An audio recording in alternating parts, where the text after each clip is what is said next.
दोस्तों, मंदोदरी रामायण की एक प्रमुख पात्र रही हैं। वह बुद्धिमान और एक पतिव्रता स्त्री थी। आइए हम जानते हैं मंदोदरी की पूर्ण कहानी। धर्म ग्रंथों के आधार पर कहा जाता है कि मंदोदरी एक सुंदर अप्सरा थी जिसका नाम मधुरा था। एक बार जब अप्सरा कैलाश पर्वत पर गई, उस समय कैलाश पर शिव जी अकेले ध्यान मग्न थे। अब मधुरा ने शिव जी को आकर्षित करने के लिए बहुत प्रयत्न किए, किंतु तभी वहां देवी पार्वती आ जाती हैं और मधुरा के शरीर पर शिव जी की भभूत देखकर क्रोधित हो जाती हैं और मधुरा को श्राप दे देती हैं कि तुम आज से 12 वर्षों तक एक मेढकी के रूप में जीवन व्यतीत करोगी। तभी से अप्सरा मधुरा मेढकी के रूप में धरती लोक पर आकर विचरण करने लगती हैं। एक बार एक भयंकर सर्प मधुरा मेढकी के पीछे पड़ जाता है।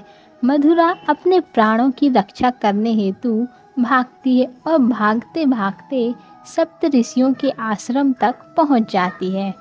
वहाँ पर एक खीर का बहुत बड़ा बर्तन रखा हुआ होता है जिसमें खीर बन रही होती है, लेकिन वहाँ पर कोई साधु महात्मा उपस्थित नहीं होते। मेढकी उस खीर के बर्तन पर बैठ जाती है और सर्प भी उसके पीछे पीछे वहाँ आ जाता है। अब मेढकी सर्प से बचने के लिए बर्तन की एक छोर से दूसरी छोर पर उछलकर पहुंच जाती है। तभी सर्प भी उस बर्तन पर चढ़ जाता है और वह भी दूसरे छोर पर पहुंचने का प्रयास करने लगता है, लेकिन वह फिसलकर खीर के बर्तन में गिर जाता है। खीर के गर्म होने के कारण वह गिरते ही मर जाता है। किंतु अब मेढकी बनी उस मधुरा को यह चिंता सताने लगती है, अगर ऋषिगण यह खीर खाते हैं तो उनकी मृत्यु हो जाएगी। यह सोचने के बाद वह ऋषियों के इंतजार में उसी बर्तन पर बैठी रहती है। जैसे ही ऋषिगण वहां आते हैं, मधुरा रूपी मेढकी तुरंत खीर के बर्तन में कूद जाती है। यह सब देखकर ऋषियों ने सोचा यह खीर अब खाने के योग्य नहीं है और वह उस खीर को फैला देते हैं। तभी उस बर्तन में मेढकी के अलावा उन्हें वह सर्प भी दिख जाता है और यह सब देखकर ऋषि समझ जाते हैं कि इस मेढकी ने हमारी जान बचाने के लिए अपने प्राणों का बलिदान दे दिया है।